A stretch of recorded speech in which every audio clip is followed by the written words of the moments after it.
And the battle between WWE and the Bella Twins, the Garcias, rages on. This past Monday night, while promoting the show that immediately follows Raw, Barmageddon, Michael Cole made no reference, no mention to the WWE Hall of Famer that hosts the show, Nikki Bella Garcia, only referencing the co-host Blake Shelton. The one name that would be the most identifiable to the audience that you're speaking to is a Hall of Famer of your company. And no reference, no mention. This, was, of course, was not accidental. It was not coincidental. This was purposeful. And for those that don't know, this is part of an ongoing battle / saga between World Wrestling Entertainment and the Bella Twins, now the Garcias. Of course, when the Garcias told World Wrestling Entertainment that they were no longer going to be a part of the company, they were not going to re-sign. And there was many reasons for that. One of the main ones is they felt they should be doing more or wanted to do more. One last big run, even capture tag titles. Vincent Kennedy McMahon was not receptive to those ideas. So they said, all right, we're going to walk. And they became critical of the product too.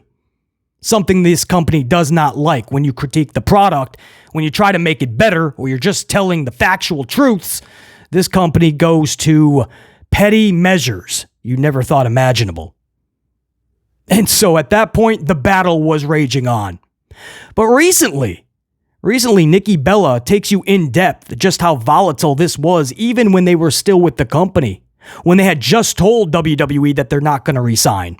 And they were willing to have a conversation about the Bella name, because you just don't want to change your name. Too much stock has been put in.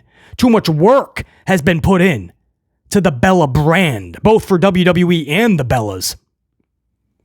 So the last thing you want to do is completely snap of a finger, blink of an eye, drop of a hat, change your name.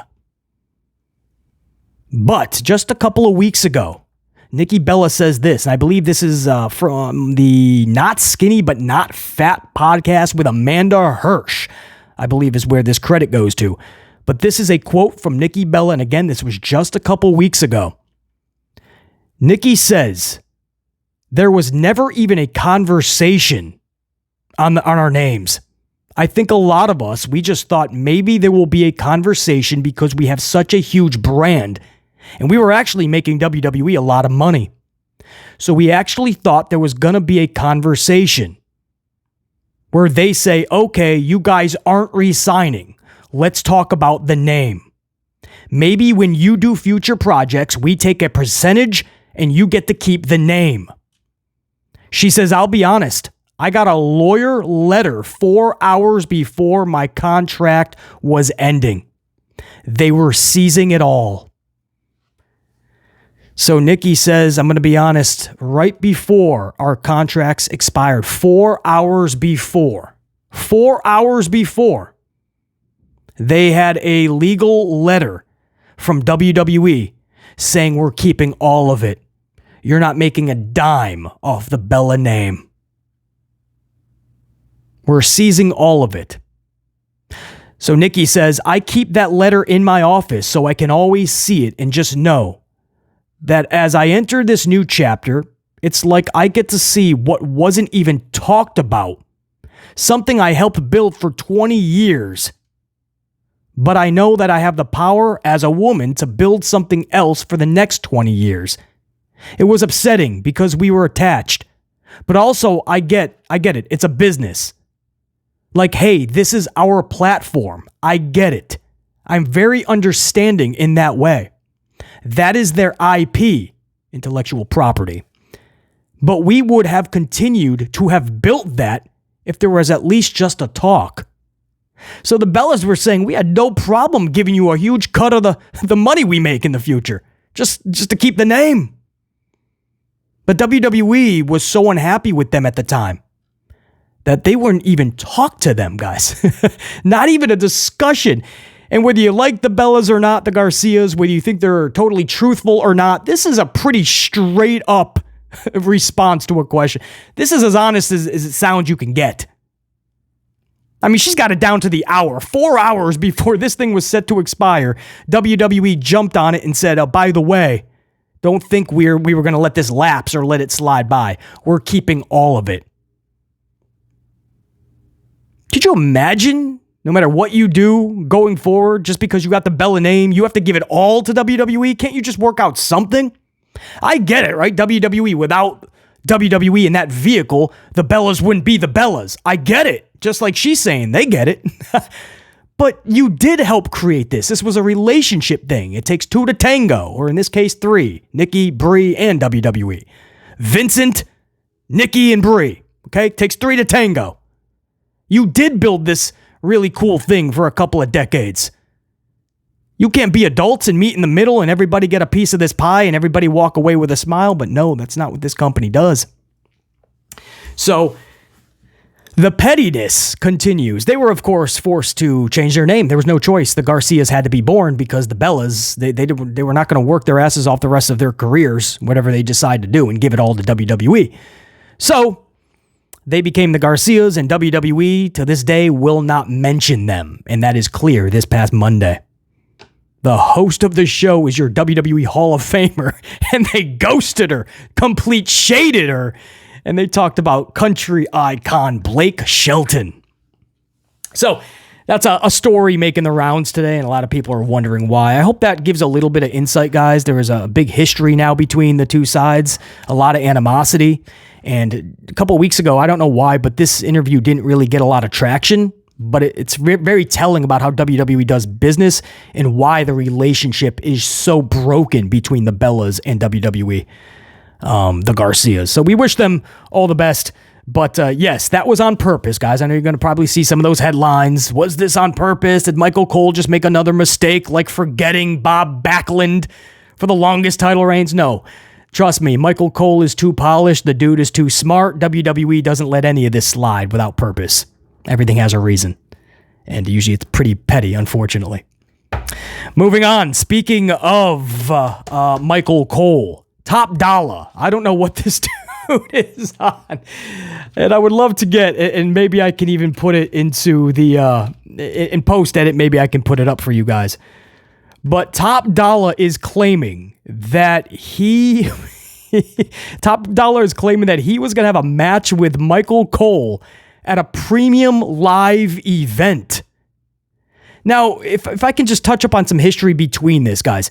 Michael Cole got legit heated with Top Dollar live on air. It was a matchup that Top Dollar was in, and he was about to jump over the top rope when he's clearly got no business doing such. He's completed the move in the past, but probably just shouldn't be doing it. And he tried to do it, and Michael Cole was really selling it on commentary. Screaming, right? Top Dollar's gonna fly! The only problem is Top Dollar never flew. Like a bird with a broken wing or something. Top Dollar just flopped. He even got the name Flop Dollar after that. Now listen, I don't condone the names, but he was literally called Flop Dollar. I mean, he jumped, but nothing went in the air. So he just kind of like, he got hung out to dry on the top rope. It looked ugly. Could have broke his neck. It looked bad. And Michael Cole looked really bad in the process because he was really selling this. Top Dollar's gonna fly. Oh, Top Dollar didn't fly. And Michael Cole just kind of, it's an embarrassing thing when you're on commentary. You're really selling it, but the wrestler didn't really achieve what he was hoping. So ever since, anybody who was following along, every time Top Dollar was in the ring, Michael Cole would rip this dude. And that's been a lot of the discussion since Top Dollar has been booted. Das Boot from the company, and that's not a coincidence that he was one of the releases. Michael Cole has a lot of pull. I'm not saying Cole made the final decision, but Michael Cole was just not happy with Top Dollar. That's how I'll put it.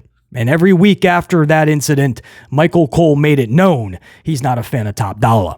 So Top Dollar still to this day, even though he's not with World Wrestling Entertainment, catches a lot of heat and shit for it. So Dollar responded recently. And Dollar says, wait, and this is a quote, "Wait until you idiots realize me and Michael was working together and y'all was too dense to catch on. Michael Cole is a real one." He goes on to say, me and Cole wanted a match at a premium live event. We even had it all planned out. I throw him around for 5 minutes, and then I get cocky and I get distracted. And then you insert wrestler here, and then he beats me with a small package. Laugh my ass off emoji. And a fan then responded, well, you could have got distracted by Pat McAfee, and at WrestleMania, it could have been you and Ashante versus Michael Cole and Pat McAfee. And Dalla says, this is what he says, yeah, this was a plan we had as well. Is this delusion to another level or what? Do you honestly think that Michael Cole was going to tag with you at WrestleMania to take on, or Michael Cole and Pat McAfee, I should say, to take on you and Ashanti? Pat McAfee, a WrestleMania appearance on Top Dollar? Now, guys, I would not piss on the fact that maybe as a laugh, Michael Cole may have discussed this with Dalla, right? Maybe as a laugh. Just backstage, hey, I'm taking a lot of shots at you. Just relax. You're doing fine, kid. And they talk a little bit. And Dalla is making it look like this was a real plan. Like Michael Cole was going to get back in the ring after all these years and the Jerry Lawler thing. I think that was WrestleMania 2, wasn't it?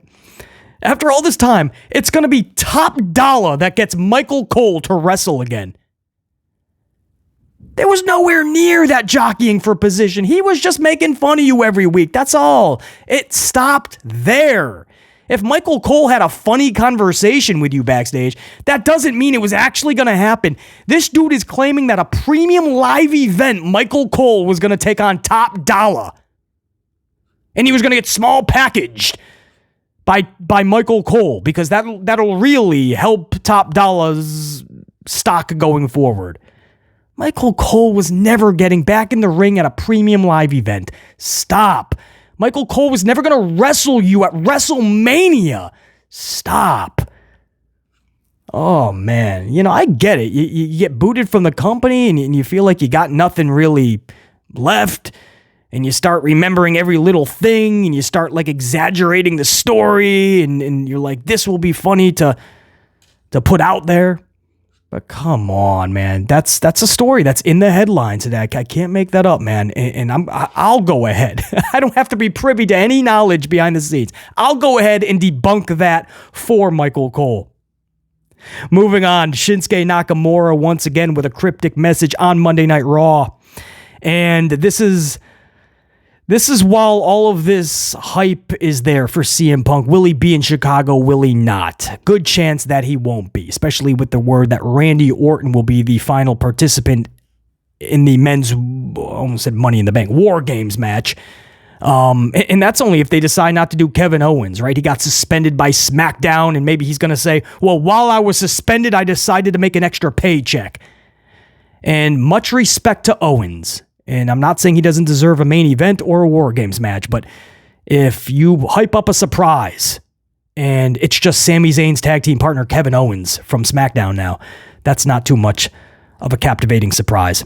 So at least Randy Orton would pull a good pop and be very intriguing, and we'll see what it leads to. But a lot of people in Chicago and a lot of people watching will be bummed if it is not CM Punk. But there's been all these references and teases within WWE all around from across the board. But Shinsuke has been one of the most, with the GTS, of course, and then USA Network saying best in the world with that move on a loop. And then these cryptic messages, and nobody knows exactly what wrestler he's talking about. And then, the company knows that they're gonna fan the fire if they keep going with this and then add layers to it. And that's exactly what Michael Cole did this past Monday. After Shinsuke's cryptic message, Michael Cole says, who could he be talking about? Who is it that he's addressing?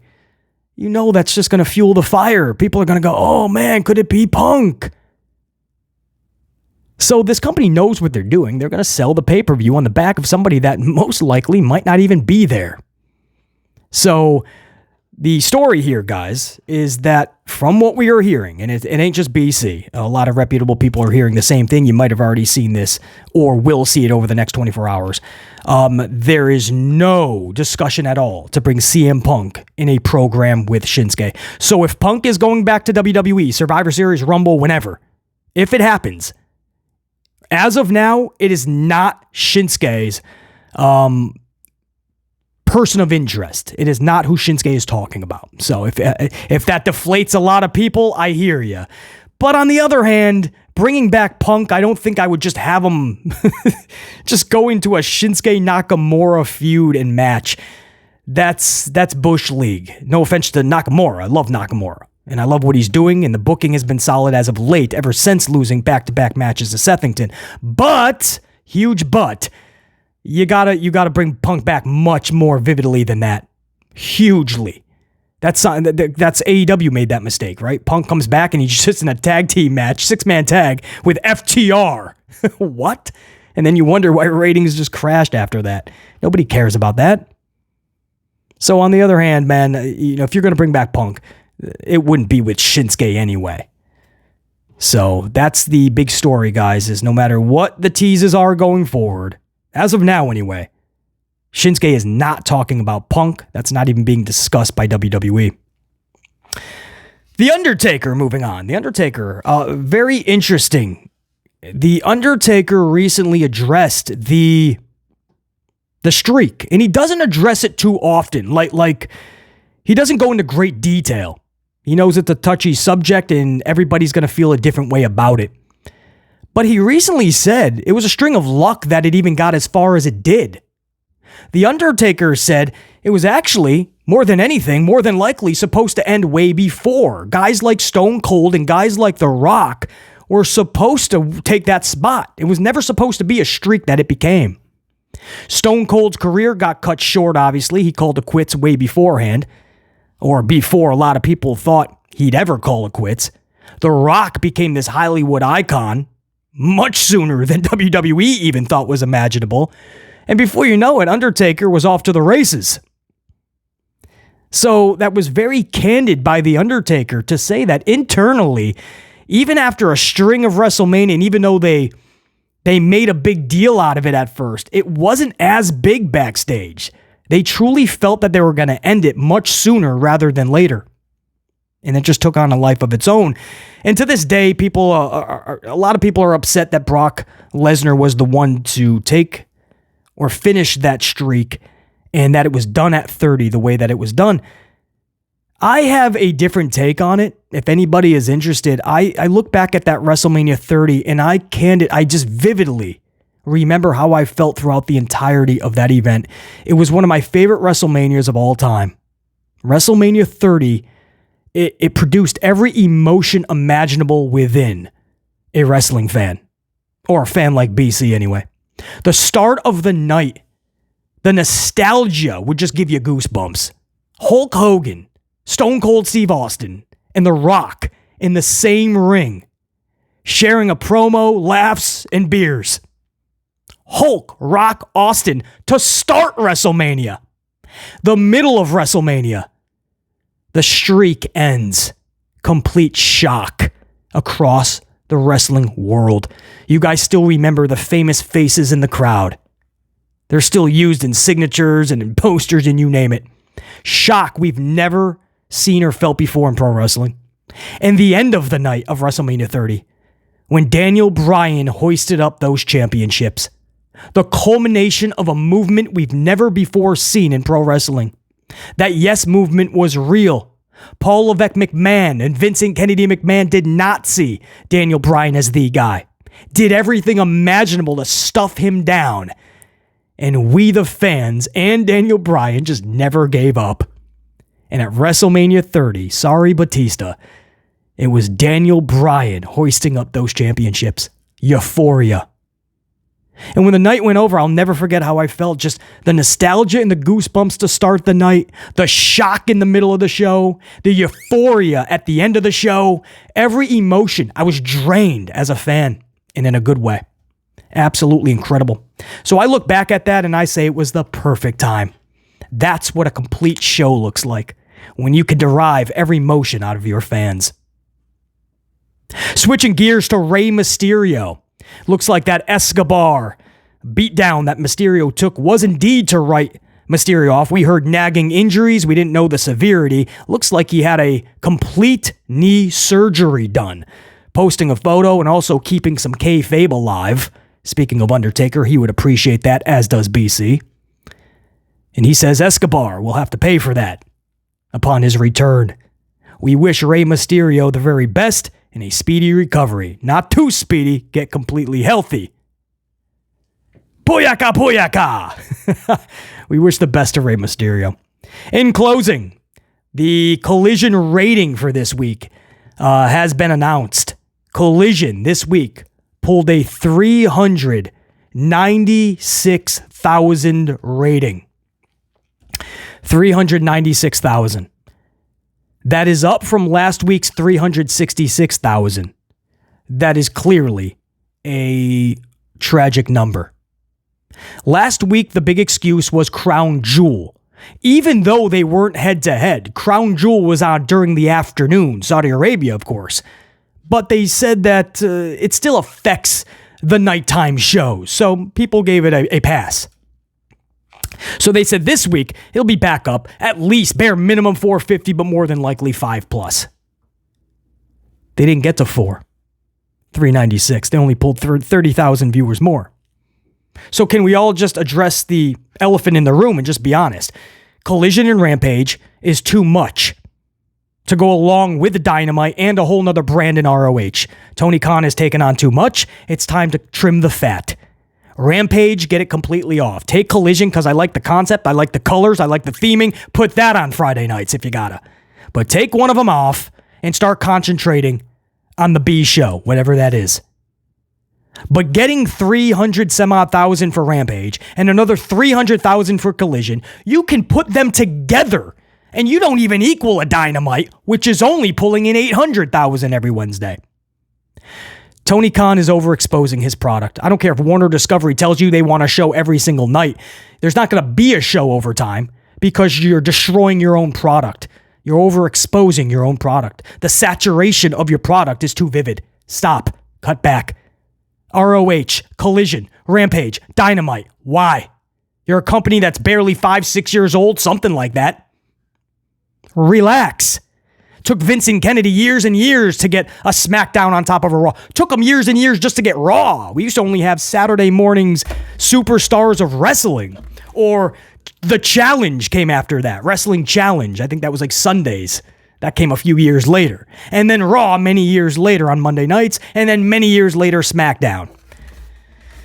Why Tony Khan has to think he needs everything within a year, 2, 3 years is beyond me. It's actually destroying his own product. He's gotta start trimming the fat. It's only gonna help in the long run. And for Warner Discovery, at this point, you can put on Blue Bloods. You could put on Law and Order SVU. You could put on Big Bang Theory, which pulls a massive rating before and or after Dynamite. Put on Big Bang Theory. It'll pull double the viewership at this point. Easily double the viewership than Dynamite and Rampage. So why is Warner Discovery paying you and a production fee on top of it every week when they can just run reruns of Big Bang Theory? Something's got to give in that aspect. As far as the Monday Night Raw ratings, they just came out. I didn't have a chance to see them. It says right here, 13 minutes ago. Okay, so let's click on that. And the Raw rating this week has gone down to a 1.47.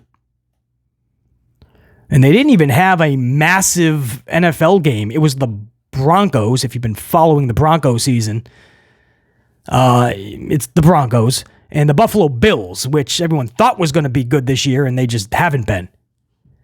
So they were well under the 20 mil that would constitute as a badass game, and they were actually just over 17. So the fact that a major football game on can't even be the excuse that you would pull a 1.4 rating again.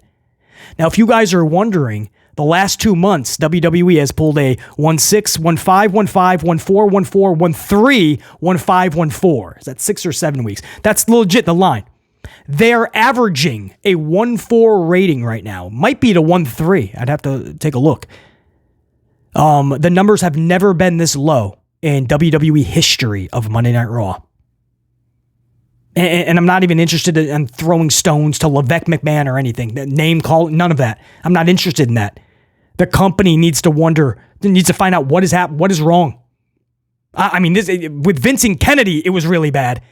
Now viewers are leaving in even faster droves. So under Levesque McMahon, something is drastically wrong. We have never seen consistent numbers to this level.